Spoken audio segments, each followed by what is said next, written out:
Velkommen til. Humoren overrasker, humoren bryder vores tankemønstre, og vi lokkes op på et tæppe, og så rives tæppet væk under os. Det er derfor, vi elsker humoren. Vidste du, at min nye bog er den første af sin art? Jeg kalder det en grundbog i humor, optimisme, latter og livsmod. Følg bogens råd og styrk din egen humor, men styrk også dine humorrelationer til børn, unge og voksne.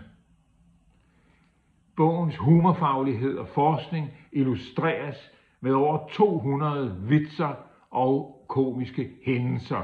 Derfor kan du glæde dig til en sjov bog, men også til en klog bog med substans. Vi slutter af med at bryde et tankemønster. Højt og flyve. Bliv deroppe. Vil du med?